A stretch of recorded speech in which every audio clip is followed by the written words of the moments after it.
most of the original band members have moved on to other work. News 12 Long Island's Carol Silva reports that was until one night in 2014. October 23rd, 2014. The Billy Joel Band was inducted into the Long Island Music Hall of Fame. Richie Cannata of Garden City South, Liberty DeVito of Seaford, Russell Javers of Plainview, and the late Doug Stegmeyer. And so in the weeks before, the guys who had been the sounds of Turnstiles and 52nd Street started talking. One thing led to the next, and we were getting inducted, and why not, play a song? Initially, I wasn't even going to do it. I didn't think anybody cared. But they got together for what was supposed to be a rehearsal. Just to be in the same room with the guys was a great feeling. It really wasn't much of a rehearsal. It was just kind of getting together, and we laughed and told jokes and lies. We were like brothers, so it was like finding a long-lost family member. This is more than just a band. On stage that night in 2014, one song turned into 4 songs and more. We said, why don't we do this? There's so many other bands out there doing this. Why don't we do the music our way, which is the original way? And so they planned to play together again, using the name producer Phil Ramone had given them, the Lords of 52nd Street. Until Richie was diagnosed with cancer last year, lymphoma that nearly killed him. Very hard. Life experience for me. And it's good to be here. Richie says his family and his history and future with the Lords helped his fight. This band had a lot to do with my recovery. So after a 36-year vacation, the Lords of 52nd Street are looking to rock the house here at the Space on Saturday. The difference is it takes 3 Advil for me to do what I used to do in the 70s with no Advil. You psyched for Saturday? Oh, my God. Gonna kill it. I'm just really humbled and amazed that people have such warm feelings for us and what we did in those days. And the Lords have some words for their old buddy, Billy Joel. My message is, if you're around, come by. But thank you for letting us all be there, and thank you for being my friend. Billy, I love you, and call me if you want to play. In Westbury, Carol Silva, News 12, Long Island.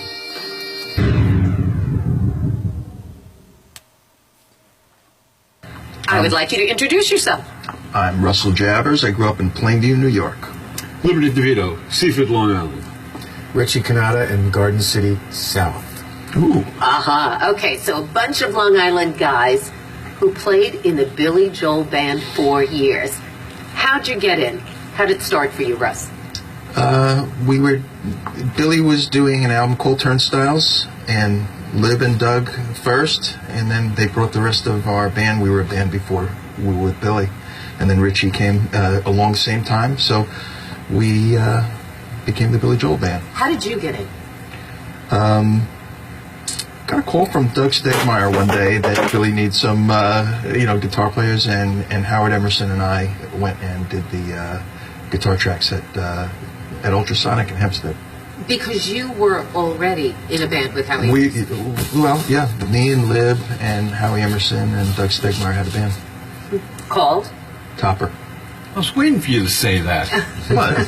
Topper. Yeah. So, Lib, Yes. How did you connect with Billy Joel? I got in the band. Well, we kind of all knew about Billy when I was playing in my house. It was in Plainview, Long Island, and Russell and Doug used to come see me play, and they were like, we want to be in the band with you. And Billy was in the Hassles at the same time I was in the New York Workshop. We used to pass each other and just say hi. But when Topper was playing, all of a sudden Doug got the call to go on the Street Life Serenader tour with Billy. And on that tour, Billy said he wanted to move back to New York, have the same band play with him that goes on the road with him, because he was using studio musicians at the time to make the albums. And he wanted a New York-style drummer. And Doug said, well, you know the guy.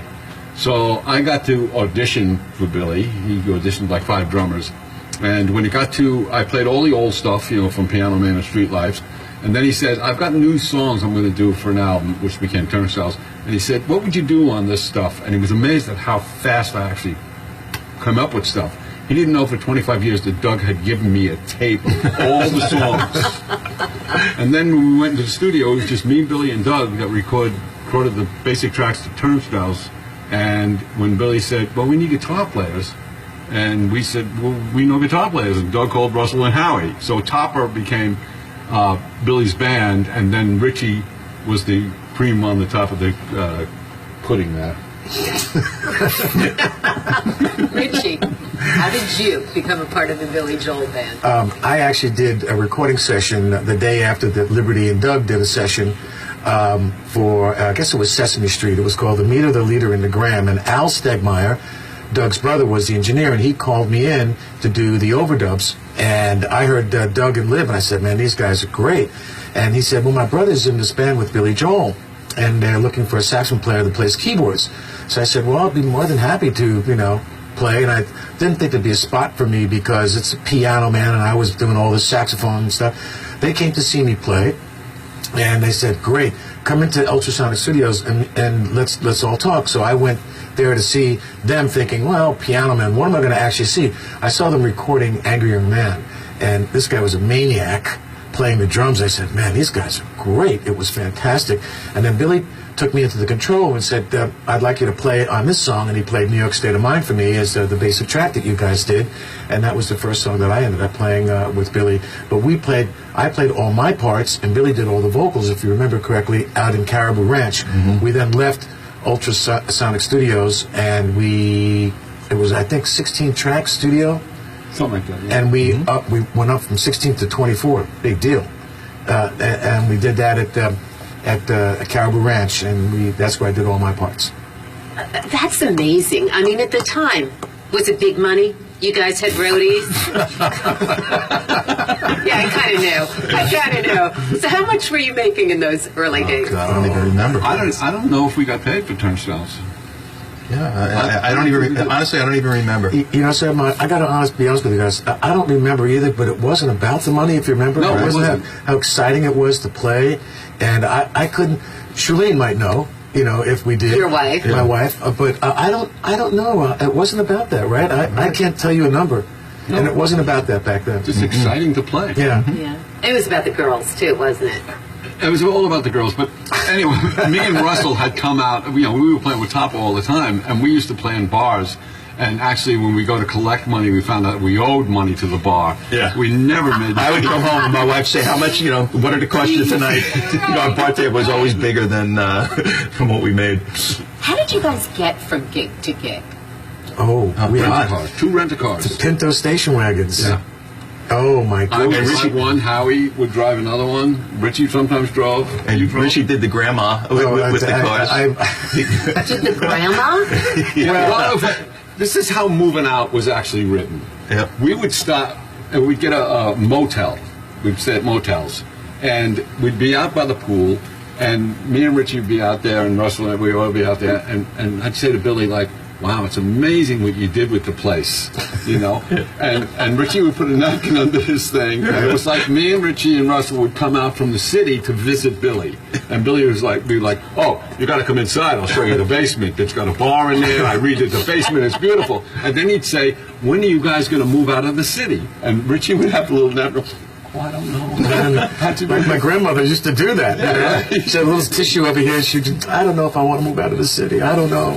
Right, and we're like, we don't want to move out of the city. Where's the restaurants around here? What do you do? It's all. And then he wrote Moving Out from something like that. But he would drive one of those station wagons, and he'd be, way down in this seat, and he'd stepping on the brake. It was really funny. That was great. The grandma way of driving. Yeah. And and Billy had a cough that he used to go, right? Yeah. And that became the beginning of Moving Out.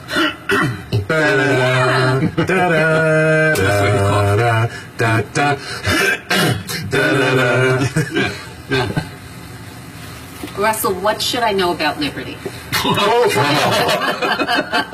Check, please. Yeah, everybody. It's been real. Jail time. Liv was so much fun. I used to idolize this guy because he was a real crazy rock and roller.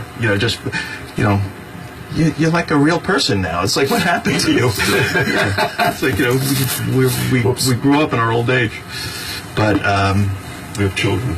this is true. But he was a lot of fun. Oh my God, we had labs. So he's a maniac. Remember when Boom Boom McNeil took you under his wing? Under his wing. We had a truck driver, and he and his father used to drive for Aerosmith, and they were going to teach Lib the road ropes. He taught me. That's when I drove through the front of a hotel in the car. Ohio. Yep. I threw Richie the keys. Parked this. Like a grandma. After we did a couple of donuts in the parking lot, and the Ohio State Police were chasing us, and yeah. Lib, what should I know about Richie? You want to really know? Yeah. Is this in focus? He does this. He does this with the phone all the time. All right, wait, now say that towards the microphone. He does what? He does this thing. This thing. But that's what you're looking at. You know. Okay, so that has been All right, now that's what Liberty's you wish you view. know about me. Okay. He picks up his pants like this. You can't do this. If Libby's around, go, hey, what's going on? Why do you think that is? I don't know. His fingers are insured. That's what it is. Exactly. All right, guys, what do we need to know about Russ? Well, he's one of the funniest men on the planet. When we did Topper, we were doing all original songs. Russell wrote them all. They were kind of like tongue-in-cheek songs, and he wrote a song called Ugly Lady. It's about this couple that is so ugly, but they have a baby, and it's like, thank God the baby can see, no matter how ugly they are. It's just, it's a great song. You'll have to play it for you one day. Saturday night. It was kind of like a Randy Newman-ish. I loved Randy Newman. Kind of thing. And Randy Newman loved us, by the way. You know that, right? Yes, He loved the band. He loved what we were doing. What should we know about Billy from back in the day? Extremely talented. He was our friend. He took us in. There was a quote that's to this day will ever be said, "Love me, love my band." And he included us. And we were very, very fortunate to be part of Phil Ramone and him and the music. And that's kind of why we're here today. Because we all added to that big piece of the pie. I love that. All right, what's one thing Long Island needs to know about you guys now? From then or from now? That we're here for another 20 years doing this, and we're going to have fun doing it. All right? Amen. And you're going to see us at the mall performing. Yeah, that feels after this interview. Yeah.